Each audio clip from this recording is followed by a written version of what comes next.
2009 से ही सब कुछ देख करके जो हमने एक मेरे मन में जो बातें आई हम कहते रहे। तो जू सफारी का तो काम चल ही रहा है, लेकिन जब जू सफारी का पूरा एरिया एक रोज हम देख रहे थे तो उसी तरह से हमने कहा कि इसके साथ साथ ये जो इतना अच्छा जगह है और लोग देखें अगर इसको नेचर सफारी, इसके सुरक्षा के लिए और इसके मेंटेनेंस को देखने के लिए सारी बात हमने पूछी है। इन लोगों ने देखने आएंगे और प्रतिदिन लोग घूमेंगे और ख़ास करके बच्चों के लिए और यूथ के लिए इसको और प्रेरित करने वाली बात है कि ताकि वो नेचर के बारे में उनको पूरी जानकारी हो और देखें। नमस्कार, मेरा नाम प्रकाश है। आप टुडे बिहार न्यूज देख रहे हैं। बिहार के राजगीर में नेचर सफारी का निर्माण कराया जा रहा है जो लगभग बनकर तैयार है। इस नेचर सफारी में खास आकर्षण का केंद्र ग्लास ब्रिज है, जिसका मुआयना करने खुद सीएम नीतीश कुमार शनिवार को राजगीर पहुंचे। यह नेचर पार्क भी मुख्यमंत्री नीतीश कुमार का ड्रीम प्रोजेक्ट है। तस्वीरें हम आपको दिखा रहे हैं, नालंदा की तस्वीरें हैं जहां राजगीर में बन रहे नेचर सफारी का सीएम नीतीश कुमार ने जायजा लिया है। तस्वीरें आप देख रहे हैं, सीएम नीतीश कुमार किस तरीके से बारीकी से सभी चीजों को देख रहे हैं। नालंदा पहुंचे हैं, राजगीर पहुंचे हैं सीएम नीतीश कुमार, जहां उन्होंने खुद ग्लास ब्रिज पर चढ़कर मुआयना किया। नालंदा जिला स्थित राजगीर अंतर्राष्ट्रीय पर्यटक स्थल है और ऐतिहासिक धरोहरों के साथ हिंदू, बौद्ध और जैन धर्म में जुड़े कई इमारत, स्मारक, मंदिर और प्राकृतिक संरचना यहां मौजूद है। पहाड़ी क्षेत्र होने की वजह से मनमोहक दृश्य यहां प्रकृति ने इस क्षेत्र को उड़ेल कर दिया है। इसी मनमोहक दृश्य में और चार चांद लगाने की तैयारी की गई थी, जो अब मूर्त रूप ले रहा है नेचर सफारी के तौर पर। आज खुद सीएम नीतीश कुमार भी मुआयना करने पहुंचे हैं। तस्वीरें हम आपको दिखा रहे हैं, सीएम नीतीश कुमार किस तरीके से ग्लास ब्रिज पर चढ़कर मुआयना कर रहे हैं नेचर सफारी का। साथ ही बारीकी से तमाम बिंदुओं पर बातें भी किया उन्होंने स्थानीय अधिकारियों से। इसके बाद सीएम नीतीश कुमार ने क्या कुछ कहा है, जरा सबसे पहले आप सुनिए। हाँ, तो आप लोगों को तो खुद ही पता चल रहा होगा, ये जो हम लोग शुरू किए थे नेचर सफारी, तो आप तो जानते ही हैं कि जू सफारी बनवा रहे हैं बहुत अच्छे ढंग से। तो उसी सिलसिले में जब हम यहाँ आते रहे हैं, आप सब लोगों को मालूम है 2009 से ही सब कुछ देख करके जो हमने एक मेरे मन में जो बातें आई हम कहते रहे। तो जू सफारी का तो काम चल ही रहा है, लेकिन जब जू सफारी का पूरा एरिया एक रोज हम देख रहे थे तो उसी तरह से हमने कहा कि इसके साथ साथ ये जो इतना अच्छा जगह है और लोग देखें अगर इसको नेचर सफारी भी बनाना चाहिए, ये हमने कहा। लेकिन हाँ, हमारे मन में बात थी कि जो जू सफारी के बगल से ही नेचर सफारी चले, लेकिन अभी हमको सभी लोगों ने बताया कि उस बीच में नहीं किया जा सकता है, उसको यहाँ से ही किया जाएगा। जो फॉरेस्ट एरिया है इनका उसी में कर सकते हैं। तो यहाँ से इन लोगों ने शुरू किया है, तो वही देखने हम आ रहे थे कि कैसे लोग कहीं से देखेंगे। तो बहुत अच्छा बना है और इसके सुरक्षा के लिए और इसके मेंटेनेंस को देखने के लिए सारी बात हमने पूछी है, इन लोगों ने बताया ही है। और जो भी हमको लगा है यहाँ पर देखने के बाद हमने भी सजेस्ट कर दिया ताकि बिल्कुल प्रोटेक्टेड रहे। और यहाँ पर जो देखने आएंगे और प्रतिदिन लोग घूमेंगे और ख़ास करके बच्चों के लिए और यूथ के लिए इसको और प्रेरित करने वाली बात है कि ताकि वो नेचर के बारे में उनको पूरी जानकारी हो और देखें। वैसी स्थिति में उनके सुरक्षा का भी पूरा प्रबंध किया जाएगा। कब तक और जो इसके, हाँ अब बताइए कब तक आप लोग शुरू कर सकेंगे? मार्च तक कह रहे हैं।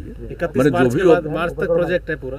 हाँ, तो अभी तक का प्रोजेक्ट है, मान लीजिए उसमें तक पूरा करें। थोड़ा आगे पीछे थोड़ा बहुत हो सकता है, लेकिन सारी तैयारी। और आज भी चीफ सेक्रेटरी से ये बात हो गई है, यहाँ पर पुलिस का भी डिप्यूटेशन रहेगा परमानेंटली। और जो ये काम करते हैं तो इनके जो देखने वाले तकनीकी विशेषज्ञ हैं उनमें से भी कुछ लोगों की यहाँ पर ड्यूटी हमेशा रहेगी, ताकि आप देख रहे हैं ना कि इसकी जो सिक्योरिटी है इसके चारों तरफ वो प्रोटेक्टेड रहना चाहिए, ताकि कभी कोई इधर उधर नहीं कर सके। नहीं तो इसका तो कोई ठिकाना नहीं रहता। आप निश्चिंतापूर्वक छोड़ दीजिएगा तो पता चला कि कोई गलत प्रवृत्ति का आदमी कुछ जा करके इसको नुकसान पहुंचा सकता है। ये तो आदमी को सर्टेन कुछ लोग तो होता है, ऐसा कोई ज़रूरी नहीं है। लेकिन इसके बारे में सोच करके ही हम लोग चारों तरफ कोई भी काम अब कर रहे हैं, खास करके जो भी ये जो प्राकृतिक चीज़ें हैं, ताकि लोगों को प्रकृति के प्रति और आप जान रहे हैं कि हम लोग किस प्रकार से जल जीवन हरियाली अभियान चला करके पर्यावरण के प्रति लोगों को जागरूक कर रहे हैं और किस तरह से लोगों में जागृति आई है, कितना वृक्षारोपण हो रहा है, जल के संरक्षण के लिए काम हो रहा है और मौसम के अनुकूल कृषि के लिए काम हो रहा है, सौर ऊर्जा को बढ़ावा दिया जा रहा है। ये सारी बात जो हम लोगों ने तय की है उनके प्रकृति के लिए कि साहब जल है और हरियाली है तभी जीवन संरक्षित है।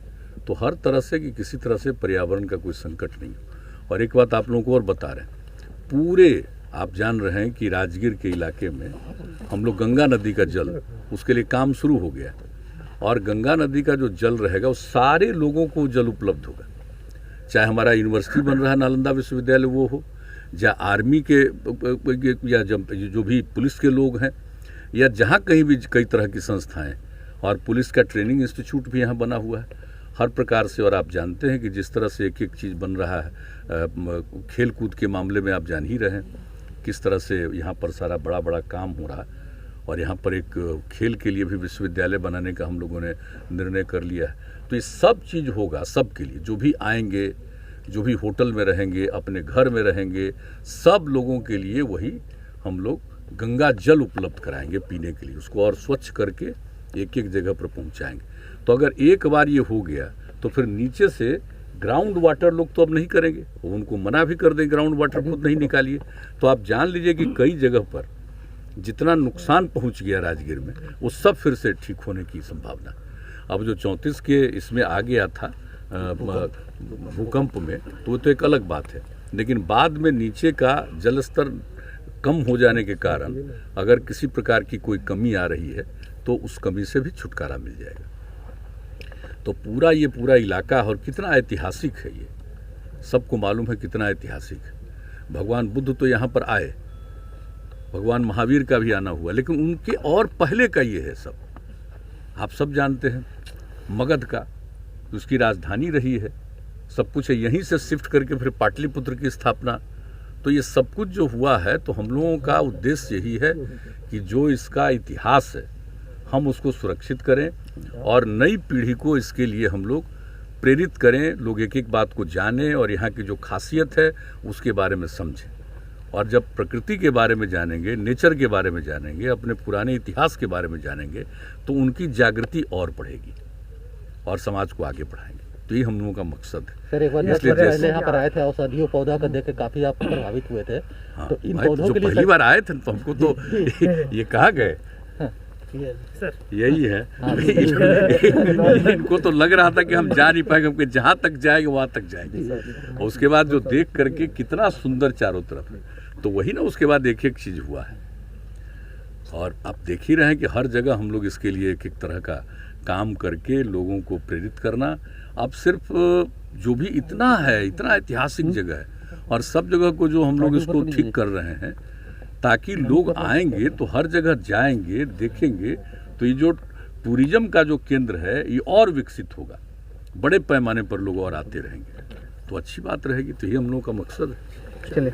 तो राजगीर में नेचर सफारी का मुआयना किया है सीएम नीतीश कुमार ने। साथ ही निर्माणाधीन ग्लास ब्रिज पर चढ़कर सीएम नीतीश कुमार ने प्रकृति की वादियों को गौर से देखा है। साथ ही सीएम नीतीश कुमार किस तरीके से नेचर सफारी की सुरक्षा को लेकर और साथ ही यहां जो सैलानी आ रहे हैं उनकी सुरक्षा को लेकर भी कई बड़ी बातें कही है, आपने सुना।